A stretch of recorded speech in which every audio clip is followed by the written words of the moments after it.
20 years in federal prison. The judge's gavel struck the bench with the finality of a gunshot. For trafficking narcotics across state lines. Lily Carson sat frozen in the defendant's chair, the orange jumpsuit scratching against her skin, her hands cuffed behind her back. 20 years. Her daughter would be 22 years old when she got out. Emma would be a grown woman. Emma wouldn't even remember her mother's face. "Your Honor, please," Lily's voice cracked. "I didn't do this. I've never touched drugs in my life. I'm a kindergarten teacher. I have a 3-year-old daughter who needs me." "Mrs. Carson," the judge interrupted, his expression cold. "The evidence against you is overwhelming. 2 kilos of fentanyl were found in your vehicle during a routine traffic stop. Your fingerprints were on the packaging. Bank records show suspicious deposits totaling $40,000 over 6 months. The jury has spoken." Lily's court-appointed lawyer, a tired-looking man who'd met her exactly twice before trial, didn't even look up from his notepad. He'd already told her the case was hopeless. The evidence was too strong. She should take a plea deal. But Lily had refused, because she was innocent. "My name is Lily Carson, and 6 months ago I had everything. A beautiful daughter with blonde curls and green eyes just like mine. A small but cozy apartment in Portland. A job I loved, teaching 5-year-olds their ABCs and watching their faces light up when they finally understood. It wasn't glamorous, but it was mine. It was real. It was honest. And then my mother-in-law destroyed it all." The courtroom doors opened behind her. Lily turned, hope flickering in her chest. Maybe Daniel had come. Maybe her husband had finally decided to believe her, to stand by her, to tell the truth. But it wasn't Daniel. It was Margaret Hayes, Lily's mother-in-law. She stood in the doorway wearing a black Chanel suit that probably cost more than Lily made in 3 months. Her silver hair was perfectly styled. Diamond earrings caught the fluorescent lights.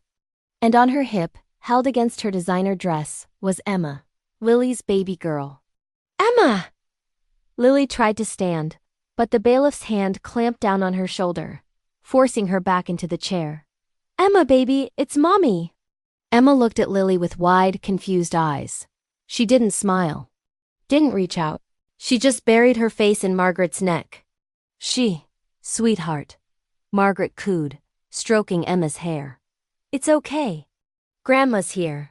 Lily's heart shattered into 1,000 pieces.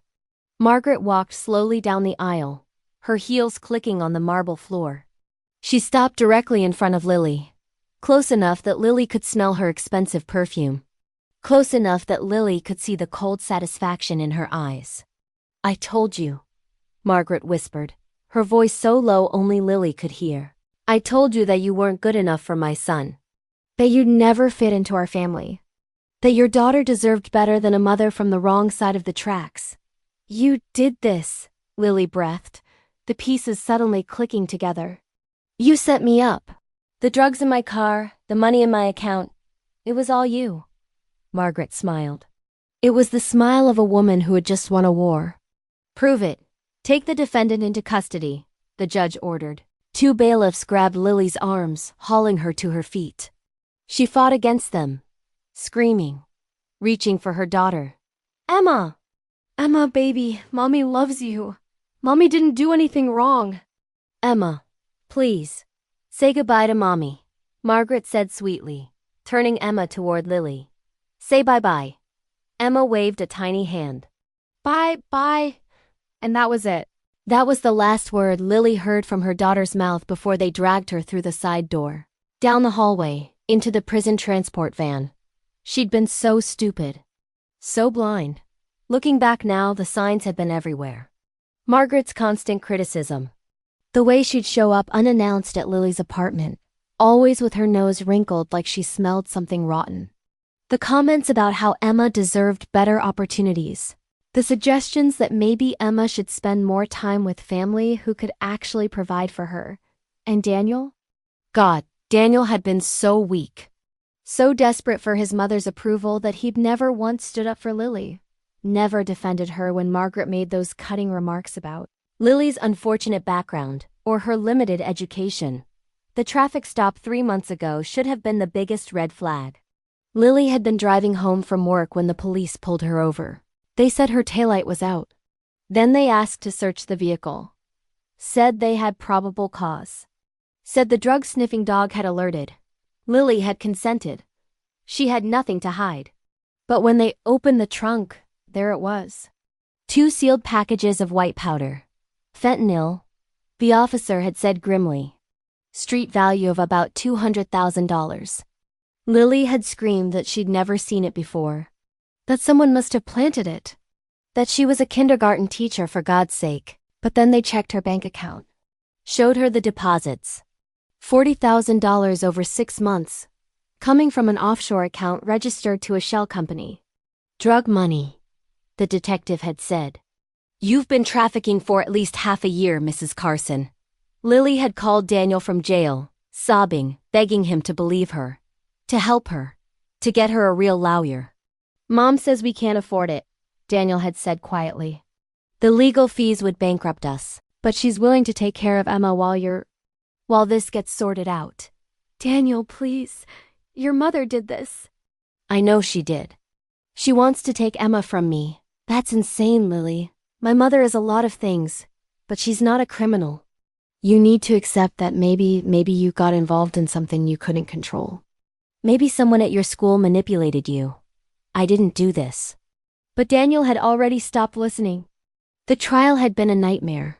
The prosecution painted Lily as a struggling single mother, technically married, but estranged from her wealthy husband's family, who'd turned to drug trafficking to make ends meet. They showed the jury photos of her modest apartment, her 10-year-old car, her teacher's salary of $38,000 a year. They showed the drugs, the money, the forensic evidence. Lily's fingerprints were on the packaging. Her DNA was on the tape. There were even text messages on her phone, messages she'd never sent coordinating deliveries and discussing product. Your phone was hacked, her lawyer had suggested weakly. Or cloned, but he couldn't prove it. The jury had deliberated for 47 minutes. Guilty on all counts. Now, as the prison van rattled through the streets of Portland toward the federal correctional facility where Lily would spend the next 20 years, she pressed her forehead against the cold metal wall and made herself a promise. Margaret Hayes thought she'd won. Thought she'd successfully erased Lily from Emma's life, taken her granddaughter, and made herself into the child's mother. But Margaret had made one critical mistake. She'd underestimated a mother's love. And a mother's rage. Somewhere deep inside Lily, in a place that hadn't existed before Emma was born. Before Margaret had declared war. Before everything had been stolen from her.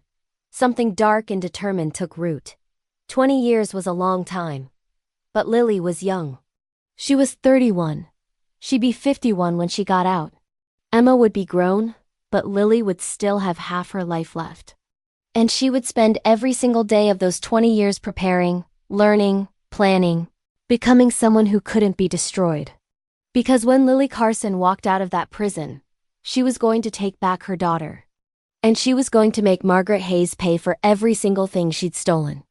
If you're enjoying this story, don't forget to subscribe to the channel. Because what Lily didn't know yet, as the prison gates slammed shut behind her, was that she wasn't going to have to wait 20 years. She was going to find an ally in the most unexpected place. Someone who'd seen this exact kind of manipulation before. Someone who knew how to fight back. And that person was already watching, already planning, already putting the pieces in place to bring Margaret's entire world crashing down. The question was, would Lily be ready when the opportunity came? Federal Correctional Institution Sheridan was nothing like the movies made it seem. It was worse. The first night, Lily lay on a thin mattress that smelled like bleach and despair. Listening to women cry, scream, argue through the walls. She hadn't slept, hadn't eaten. Could barely breathe through the panic squeezing her chest. Emma's face kept flashing through her mind. That small wave. By the third day, Lily learned the survival basics. Keep your head down. Don't make eye contact. Don't trust anyone. The guards treated inmates like cattle. The other prisoners sized her up constantly, looking for weakness. They found it immediately. "Teacher lady," one of the older inmates called out during lunch. "What did you do? Steal crayons?" Laughter erupted around the cafeteria. Lily kept her eyes on her tray. "Nah," another woman said. "She's in for trafficking. Fentanyl. Rich white girl slumming it." "I'm not," Lily started but stopped herself. Defending herself would only make it worse. But the worst part wasn't the prison. It was the letters. 2 weeks into her sentence, Lily received her first piece of mail. Her hands shook as she opened the cream-colored envelope. Margaret's handwriting. Elegant, perfect cursive. "Dear Lily, I wanted to update you on Emma's progress. She's adjusting beautifully to her new life. We've enrolled her in the Montessori preschool I attended as a child. She's already made friends with several children from appropriate families. I've also taken the liberty of redecorating her bedroom. Pink simply wasn't sophisticated enough. We've gone with cream and gold, much more refined. Emma asks about you less and less each day. Children are resilient that way. Dr. Patterson, our family therapist, says it's healthier for her to form secure attachments with consistent caregivers. That would be Daniel and myself, of course. Don't worry about her forgetting you entirely. I've told her that her first mommy made some very bad choices and had to go away. She understands. Warmest regards." Margaret. Lily crumpled the letter in her fist, tears burning her eyes. The cruelty was surgical, precise, every word designed to wound. The letters kept coming. One every 2 weeks, like clockwork. Margaret sent photos. Emma in designer dresses that cost more than Lily's monthly salary. Emma at the country club. Emma learning piano. Emma smiling with Daniel and Margaret, a perfect little family. In one photo, Emma was holding a doll. Not the worn stuffed rabbit Lily had given her, her favorite toy that she'd slept with every night. This was an expensive porcelain doll in a glass case. Emma's old toys were falling apart, Margaret wrote. I've replaced them with age-appropriate educational items. You understand? Lily understood perfectly. Margaret was erasing every trace of her. The phone calls were even worse. Inmates were allowed 15 minutes twice a week. Lily used every single one calling home. Sometimes Daniel answered. Most times he didn't. Daniel, please, Lily begged during one call. Please just let me talk to Emma. Just for 2 minutes. I need to hear her voice. Mom says it's not good for her, Daniel said. His voice was flat, defeated. She's been having nightmares.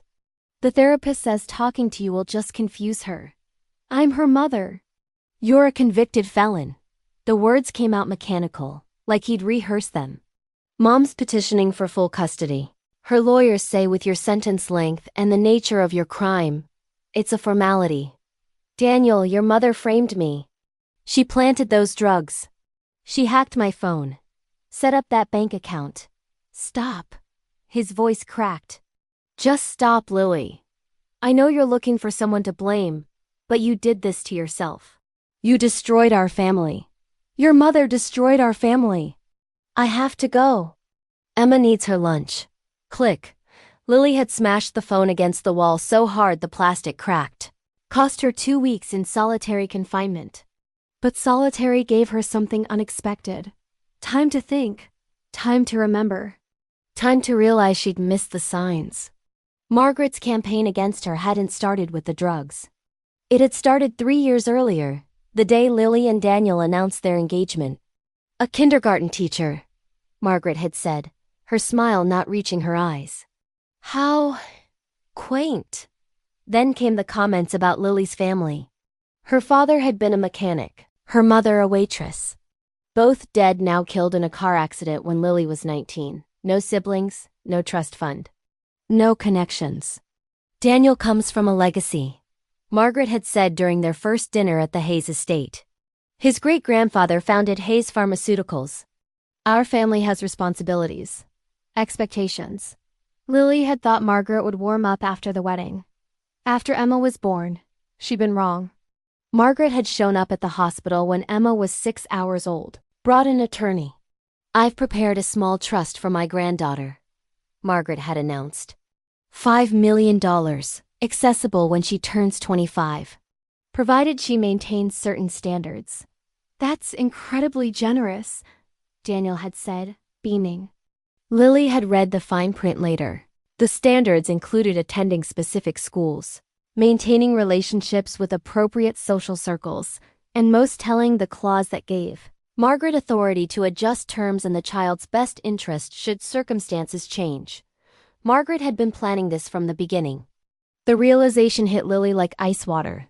Every dismissive comment, every helpful suggestion about how to raise Emma, every time Margaret had insisted on taking Emma for weekends, for holidays, for grandmother time, she'd been building a case, documenting Lily's inadequacies, creating a paper trail that would show Margaret as the stable, appropriate guardian. The drugs were just the final move. Lily spent her nights in that cell doing something that surprised her. She studied. The prison library was small, but it had legal books, case law, precedents. Lily read everything she could about wrongful convictions, planted evidence, custody battles. She also watched, listened, learned from the women around her. There was Rita, a 50-year-old former accountant serving 12 years for embezzlement. She'd been set up by her business partner, she claimed.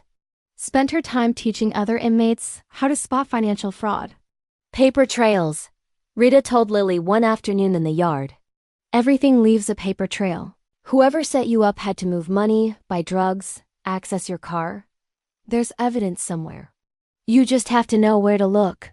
There was Samantha, a quiet woman in her 40s who barely spoke to anyone. One day she'd slipped Lily a note. I was framed too. Rich ex-husband. I know what you're going through. And there was Diane Chen, a former FBI analyst serving time for leaking classified information. She was the one who changed everything. Your mother-in-law, Diane said one evening, sitting down across from Lily in the cafeteria. Margaret Hayes. I know that name. Lily's head snapped up. What? Hayes Pharmaceuticals had a major scandal about 15 years ago. Price fixing, illegal testing. Margaret was on the board. She was also the one who made it all disappear. Paid off witnesses, buried evidence, destroyed careers. Diane leaned forward. Your mother-in-law isn't just rich and connected. She's ruthless. And she's done this before. Done what? Made problems disappear. There was a whistleblower, a researcher who tried to expose what they were doing. Young woman, mid-20s. She ended up arrested for stealing trade secrets, sentenced to 8 years. Evidence was rock solid. Fingerprints, digital trail, everything. Lily's blood ran cold. Just like me. Exactly like you. Margaret Hayes has a playbook, and she runs it perfectly. Diane studied Lily's face. But here's the thing about people who follow playbooks. They get arrogant. They start to believe they're untouchable. And that's when they make mistakes. What kind of mistakes? Diane smiled. It wasn't a nice smile. It was the smile of someone who'd spent years hunting criminals and knew exactly how they thought. The kind we can exploit. But you're going to need help on the outside. Someone Margaret doesn't know about. Someone who can move freely while you're in here. I don't have anyone, Lily said quietly. No family. My friends stopped answering my calls after the arrest. Daniel's completely under her control. Then we find someone. Diane pulled out a worn notebook. Tell me everything you remember. Every detail about your relationship with Margaret, every interaction, every time something seemed off. We're going to build a timeline. Over the next 6 months, Lily and Diane worked in secret. They documented everything. Lily remembered dates, conversations, strange occurrences. The time her car had been broken into, but nothing stolen. The time her phone had mysteriously died and Margaret had helpfully bought her a replacement. The time Margaret's personal driver had offered to detail Lily's car for free. Every piece fit the puzzle. She needed access to your car to plant the drugs, Diane explained. She needed access to your phone to create fake messages. She needed your bank information to set up the offshore account. Every kind gesture was actually surveillance in preparation. But how do we prove it? We don't. Not yet. First, we need leverage. Diane tapped her pen against the notebook. Margaret thinks she's won. She thinks you're rotting in here. Broken and helpless. That's her weakness. She's not watching her back anymore. So what do? You wait. You learn. You survive. And when the time comes, Diane's eyes gleamed. You hit her where it hurts most. That night, Lily received another letter from Margaret. This one included a legal document. Petition for termination of parental rights. Margaret was filing to have Lily's rights permanently severed. To make Emma legally hers. The hearing was scheduled for 6 months from now. Lily sat on her bunk, reading the document over and over, her hands shaking with rage. Margaret thought this was checkmate, thought Lily was powerless. But something had changed in these months. Something fundamental. The woman who'd been dragged into this prison, sobbing and broken, was gone. In her place was someone harder, smarter, dangerous. Lily folded the legal document carefully and tucked it under her mattress. Then she pulled out the notebook where she'd been documenting everything, every detail Diane had helped her organize, every piece of Margaret's pattern, every potential weakness. She'd found something. A thread so small Margaret probably didn't even remember it. But Lily remembered. And she was going to pull that thread until Margaret's entire world unraveled. The question wasn't if anymore. It was when, and how completely Lily could destroy the woman who'd stolen her daughter. Because Margaret Hayes had taught Lily an important lesson. Nice girls finish last. And Lily was done being nice. The thread Lily had found was absurdly simple. So simple that Margaret had overlooked it completely. Emma's birth certificate. When Emma was born, Lily had been the one to fill out all the paperwork at the hospital. She'd listed herself and Daniel as parents, standard procedure. But there was one document the hospital had required that most people forgot about: a secondary emergency contact form with detailed medical history. Lily had listed her friend Rebecca Torres. Rebecca had been Lily's college roommate, her maid of honor, her emergency contact for everything. They drifted apart after Emma was born. Rebecca had moved to Seattle for work, and life got busy, but they'd never had a falling out. More importantly, Margaret didn't know Rebecca existed. Lily had never mentioned her around the Hayes family. Rebecca had been sick the day of the wedding, so she'd never met Daniel's family. She wasn't on social media. She was a complete ghost to Margaret's surveillance.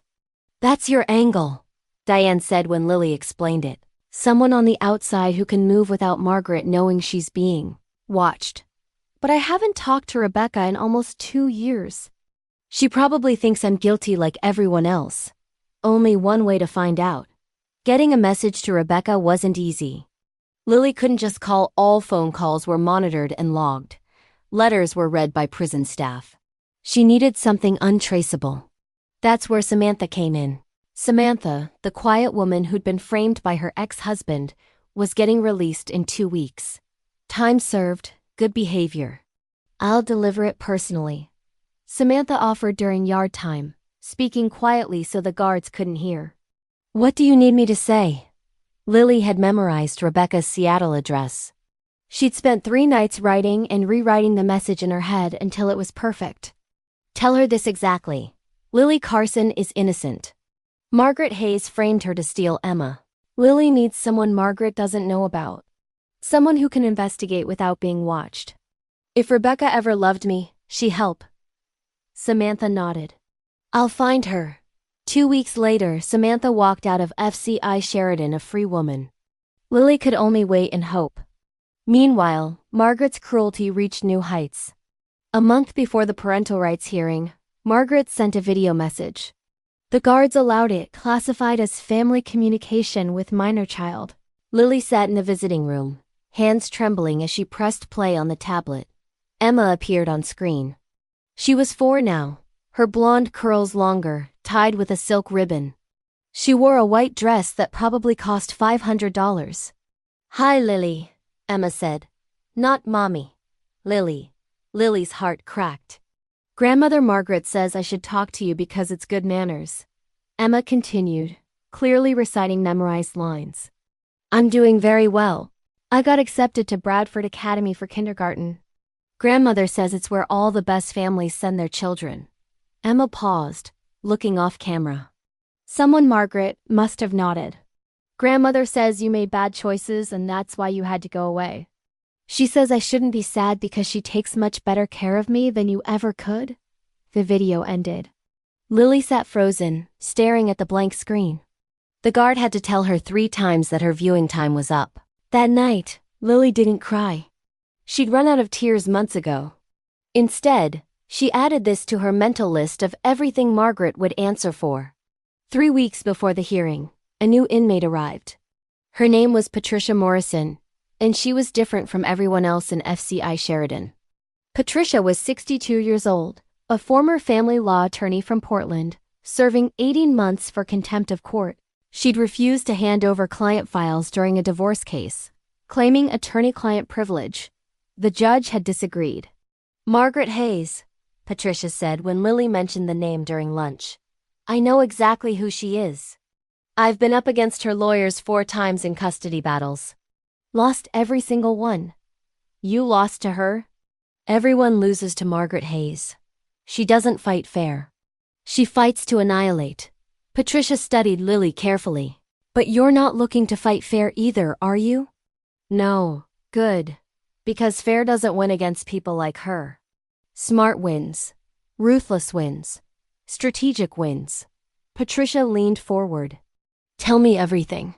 Over the next 2 weeks, Lily and Patricia met daily.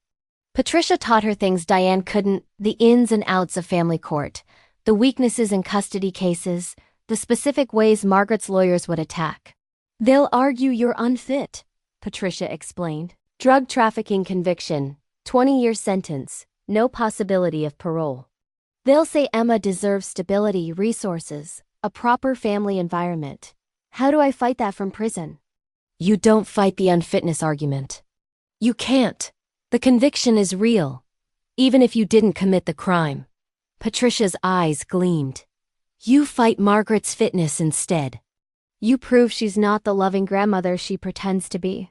You prove she's dangerous. How?" "By finding other victims. Margaret has been doing this for decades, right? Making problems disappear. There have to be others. People she's destroyed. We find them, we show the pattern, and suddenly this isn't just about you. It's about protecting Emma from a predator." That same week, something extraordinary happened. Lily was called to the visitor's room. She wasn't expecting anyone. Daniel hadn't visited once in 8 months, and she had no other family. Sitting at the table, wearing jeans and a leather jacket, was Rebecca Torres. Lily stopped breathing. "Hey, troublemaker," Rebecca said, her eyes wet. "Heard you could use a friend." Lily crossed the room in 3 steps and hugged her through the barrier, sobbing for the first time in months. "I'm sorry," Lily gasped. "I'm so sorry I disappeared. I should have stayed in touch." "Stop. Samantha told me everything." Rebecca pulled back, her expression fierce. "And I've spent the last 3 weeks digging into Margaret Hayes. Lily, she's a monster. An actual monster." "You believe me?" "Of course I believe you. I know you. You once cried for an hour when you accidentally stepped on a snail.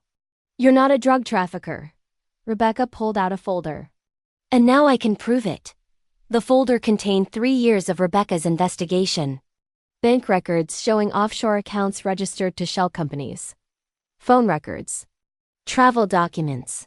And most damning, a connection to a private security firm that specialized in discrete problem solving. This firm, Rebecca tapped the document, has been on Margaret's payroll for 15 years. They've been linked to at least 6 cases of evidence planting, witness intimidation, and corporate espionage. 3 of those cases involve single mothers in custody disputes with Hayes family members. 3 others? Margaret has 2 other grandchildren from Daniel's cousins. Both mothers lost custody under suspicious circumstances. Drug charges in one case, assault charges in another. Both mothers swear they were framed. Both are in prison right now. Lily's hands shook. She's done this before. Multiple times. And she's gotten away with it because nobody connected the dots. Nobody realized they were all linked to the same family. Rebecca leaned forward. "But here's the thing, one of those mothers, Jennifer Reeves, gets out next month. And she's willing to talk. Will the court listen? Not to convict. But they'll listen to me." Rebecca smiled. "I'm a data forensic analyst, Lily. I find patterns in financial crimes.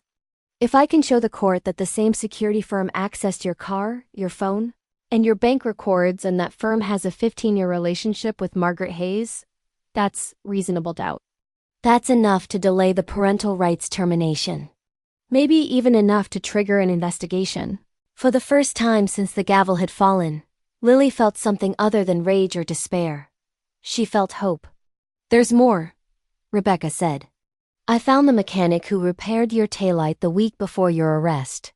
He remembers the job because someone paid him $5,000 in cash to install a faulty light that would trigger a traffic stop. He kept the serial number of the bills. Did you trace them? To a Hayes Pharmaceuticals executive account. Margaret's personal assistant processed the payment. Lily closed her eyes. Evidence. Real, tangible evidence. Rebecca, I don't know how to thank you. Thank me by surviving in here. Because when we take her down, you need to be ready to take Emma back. Rebecca's expression hardened. I've also contacted an attorney. Not court-appointed, a real one. Criminal defense specialist who handles wrongful convictions. Her name is Sarah Chen. I can't afford. She's working pro bono. Turns out Sarah's sister is Diane, your FBI friend. She called in a massive favor. Everything was coming together. Piece by piece, the plan was forming. But they were running out of time. The parental rights hearing was in 10 days. Can we stop it?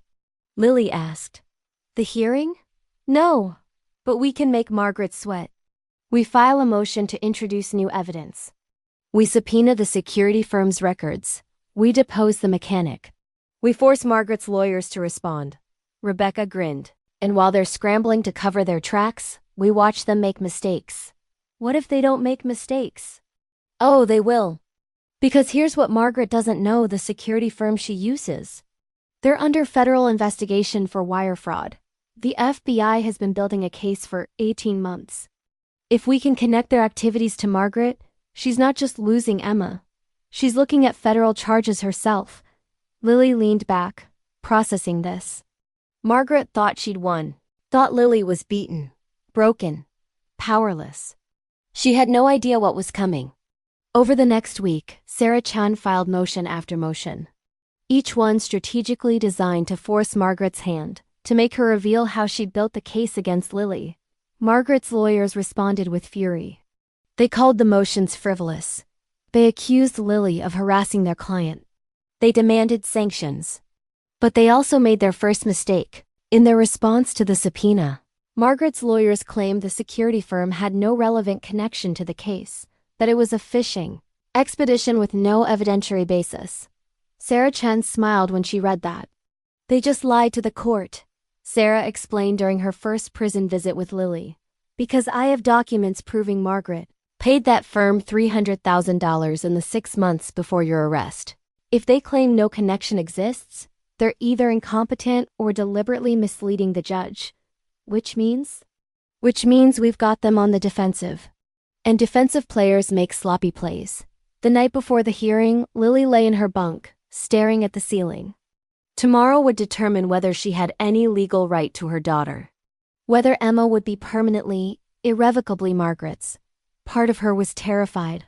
But a bigger part, the part that had grown sharp and hard over 8 months in federal prison, was ready. Because Margaret was about to learn something important. You could take everything from a mother. Her freedom, her reputation, her home, her life. But you couldn't take her love for her child. And you couldn't stop her from fighting back. Tomorrow, the war began in earnest. And Lily Carson wasn't planning to lose. The courtroom was smaller than Lily expected. Family court, Judge Patricia Brennan presiding. Margaret sat in the front row wearing pearl gray Armani. Daniel beside her looking like a man attending his own funeral. Emma wasn't there, thank God. But her photo sat prominently on Margaret's attorney's table. Lily entered in handcuffs and prison scrubs, flanked by 2 guards. She looked across the room and met Margaret's eyes. Margaret smiled, confident, victorious. That smile wouldn't last long.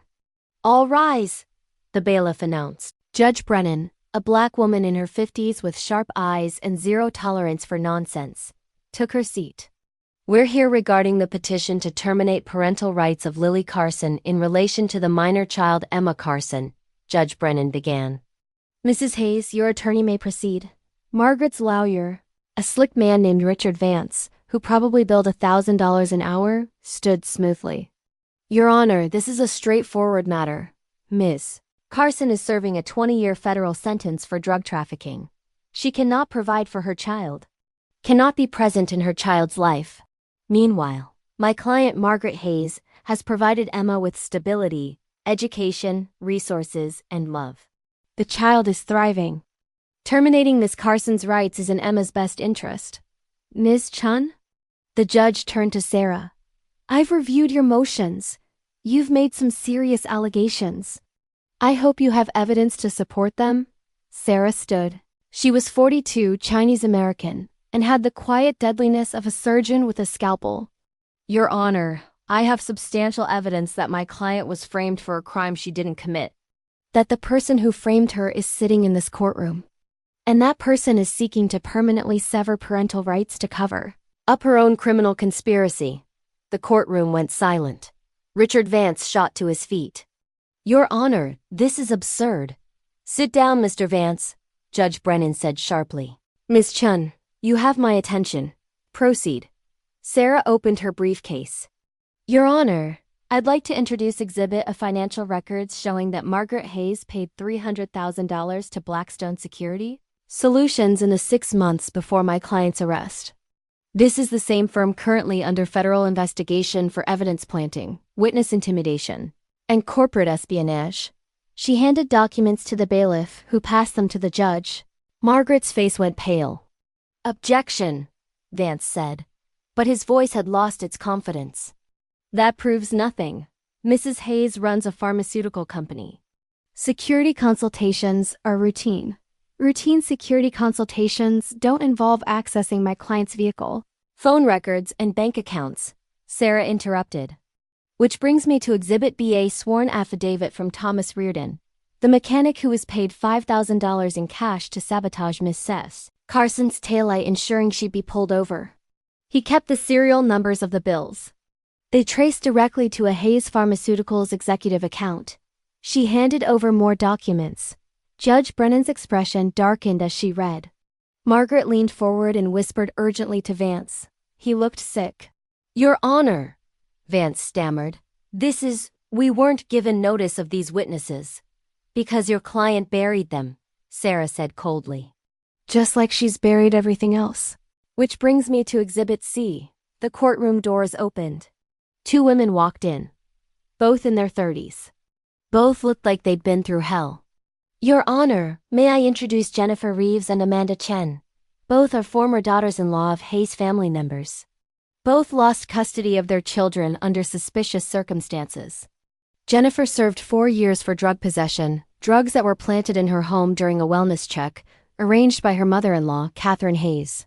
Amanda served 6 years for assault she didn't commit, orchestrated to remove her from her son's life. Margaret stood abruptly. This is a witch hunt. These women are criminals trying to blame their failures. Mrs. Hayes, sit down, Judge Brennan ordered. But Margaret was unraveling. You have no right to bring them here. This is about Lily, not. It's about a pattern, Sarah said, her voice cutting through Margaret's panic like a blade. A pattern of wealthy Hayes family members using their resources to destroy mothers they deem unsuitable. A pattern of evidence planting. A pattern of the same security firm being paid hundreds of thousands of dollars right before these women were arrested. She placed another document on the judge's bench. This is a federal subpoena issued yesterday by the FBI's White-Collar Crime Division. They're investigating Blackstone Security Solutions for wire fraud, evidence tampering, and conspiracy. And they're very interested in Margaret Hayes' relationship with that firm. The color drained from Margaret's face completely. Vance was shuffling papers frantically. Your Honor, we need time to respond to these allegations. No, Margaret hissed at him. No, we're not giving them anything. This is manipulation. Lily is a convicted felon. That conviction stands. Nothing they've said changes that. Actually, Mrs. Hayes, Sarah said quietly, it changes everything. Because if my client was framed, and the evidence strongly suggests she was, then her conviction will be overturned. And when that happens, she'd be free. She come for her daughter. And there's nothing you can do to stop her. Margaret's carefully constructed mask shattered. That child is mine. I've raised her. I've given her everything. Lily is nothing, a nobody from nowhere with nothing to offer. There it is, Sarah said softly. Judge Brennan leaned forward. Mrs. Hayes, did you just refer to a 4-year-old child as your property? Margaret realized her mistake. No, I meant that Emma deserves better than her mother. The judge's voice was ice. Mrs. Hayes, I've been a family court judge for 17 years. I've seen a lot of grandparents seeking custody. The good ones talk about what's best for the child. They talk about love, stability, family. They don't talk about ownership. Your Honor, my client is understandably emotional, Vance tried. Your client just revealed exactly who she is, Judge Brennan interrupted. And frankly, I don't like what I see. She turned to Lily. Miss Carson, I want to be clear. Your conviction still stands. I can't overturn a federal jury verdict in family court, but I can delay this termination hearing pending the outcome of your appeal. Your Honor, that could take years, Vance protested. Then it takes years. The judge's tone left no room for argument. I'm not terminating parental rights while there's credible evidence of a frame-up. Motion denied. Margaret made a sound like a wounded animal. Furthermore, Judge Brennan continued, I'm ordering a full investigation into the circumstances of Miss Carson's arrest and conviction. Miss Chun, work with the federal prosecutors. Get me answers. Yes, Your Honor. And Mrs. Hayes? The judge's eyes locked onto Margaret. I'm ordering supervised visitation between Emma and Miss Carson, monthly, at the prison. You will facilitate this, or I will hold you in contempt. You can't. Margaret started. I absolutely can.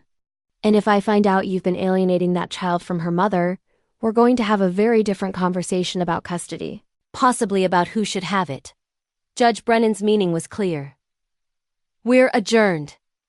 The gavel struck. Margaret stood frozen, her perfect world cracking apart. Lily watched her across the courtroom. Watched the panic, the rage, the desperate realization that she was losing control.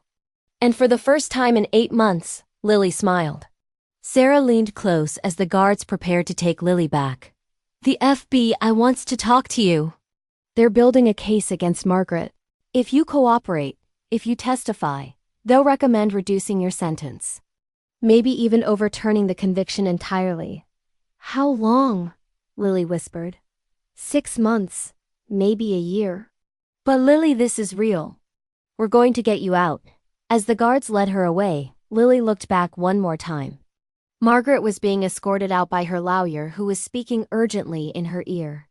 But Margaret wasn't listening. She was staring at Lily with pure hatred. Daniel sat alone on the bench, his head in his hands. And somewhere in Portland, Emma was waiting. Not knowing that her real mother was fighting for her. Not knowing that everything was about to change. Lily let the guards take her back to the transport van. Let them lock the handcuffs. Let them drive her back to FCI Sheridan. Because she could wait a little longer now. She'd waited 8 months in hell. She could wait 6 more, knowing that at the end, she'd walk out free. And Margaret Hayes would finally pay for everything she'd stolen. If this story has you on the edge of your seat, don't forget to subscribe, because what Lily didn't know was that Margaret wasn't going to go down quietly. Cornered predators are the most dangerous kind, and Margaret still had one card left to play. A card that would force Lily to make an impossible choice between justice and her daughter's safety. The war wasn't over. It was just beginning. Margaret's final card came 3 weeks after the hearing. Lily was called to the warden's office at 6 a.m. 2 FBI agents were waiting. Special Agent Rodriguez and Special Agent Kim from the White Collar Crime Division. Miss Carson, Rodriguez said, we have a problem. Margaret Hayes knows we're building a case. And she's trying to run. They showed Lily bank records. Margaret had liquidated $17 million in assets over the past 2 weeks. Offshore accounts were being opened in the Cayman Islands. Plane tickets to Switzerland were purchased under a fake name. She's not just running, Kim added grimly. She's taking Emma with her. Lily's blood turned to ice. When? Tomorrow. Private jet out of Portland Executive Airport at 7 p.m. Once they're in Switzerland, extradition becomes complicated. We might never get Emma back. So arrest her now. We need her to make the move, Rodriguez explained. If we arrest her for flight risk, her lawyers will have her out on bail in hours. But if we catch her at the airport, attempting to flee with a child whose mother hasn't consented to international travel, that's kidnapping. Federal kidnapping. That's 25 years minimum. You want to use my daughter as bait? We want to end this, Kim said quietly. Permanently. So Margaret can never hurt you or Emma again. Lily closed her eyes. Every instinct screamed to stop this, to grab Emma and run. But she'd learned something in 8 months of prison. Sometimes you had to trust the people fighting beside you. What do you need from me? A phone call, Rodriguez said, to Daniel. Convince him to bring Emma to say goodbye to you one last time before Margaret takes her. Tell him you'll sign away your rights voluntarily if he does. Make him believe it. He won't fall for it. Margaret controls him completely. Maybe. But he's been sitting outside this prison twice a week for the last month. The guards told us. He sits in the parking lot for hours, never comes in. Just sits there. Rodriguez pulled out a photo. Daniel's car, parked in the visitor's lot. Daniel inside, staring at the prison walls. He's breaking. Whatever hold Margaret has on him, it's cracking. Push him over the edge. Lily made the call that afternoon. Daniel, it's me. Silence. Then, Lily? His voice sounded hollowed out. Exhausted. I need to see Emma, Lily said, keeping her voice broken, defeated. Just once. Before your mother takes her away forever. Please, Daniel. I'll sign whatever papers you want. I'll give up my rights. I just need to hold my daughter one more time. Mom says, I don't care what Margaret says. Lily let real emotion pour through. She's my baby, Daniel. Our baby. You sat in that delivery room and held my hand while I pushed for 14 hours? You cried when they put her on my chest. You remember that? You remember who we were before your mother poisoned everything? She heard him breathing, ragged and uneven. I remember, he whispered. Then bring her to me. Tomorrow.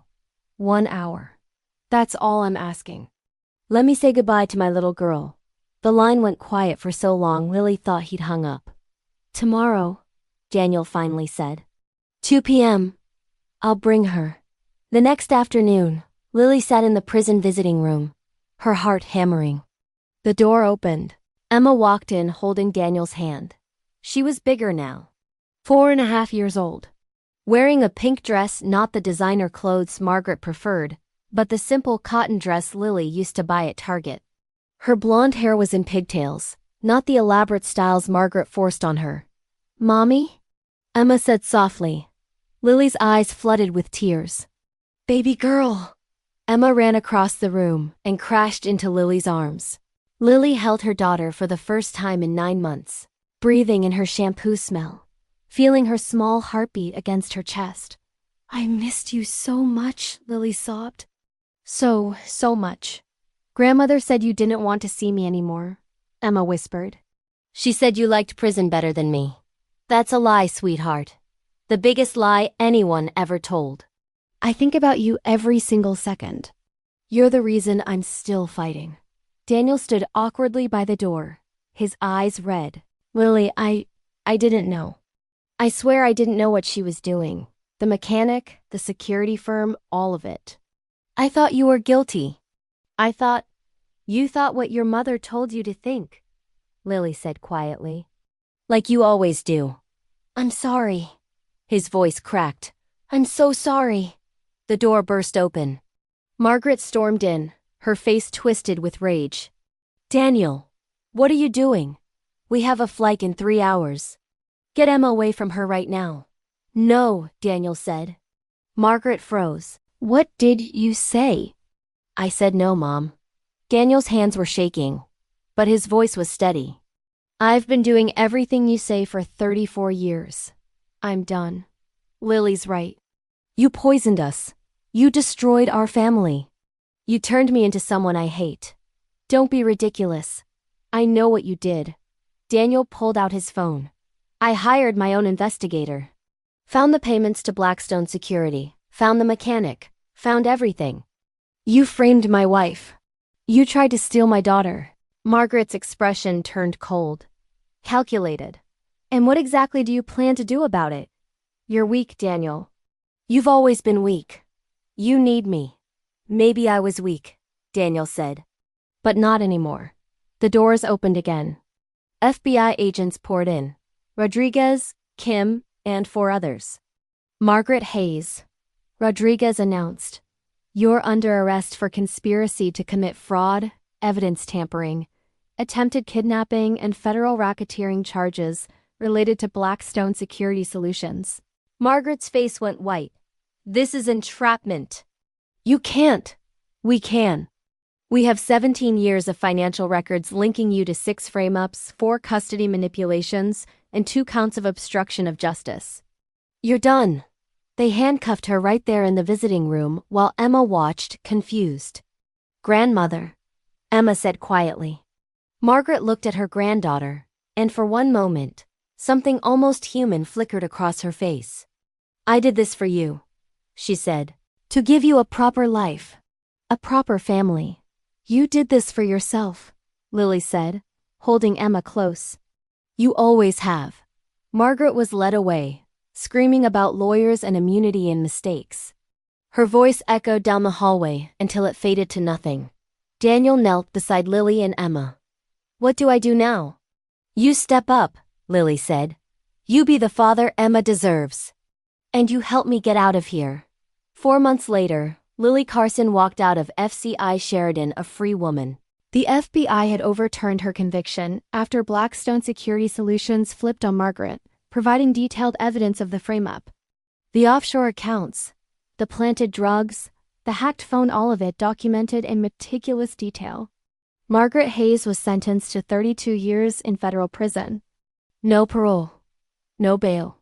The judge called her crimes a systematic campaign of psychological warfare against vulnerable mothers.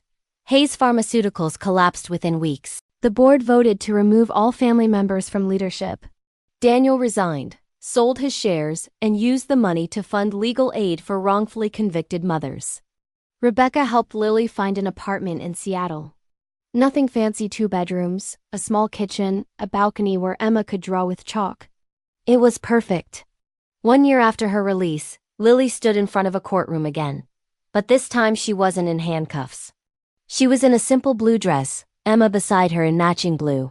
Judge Brennan smiled from the bench.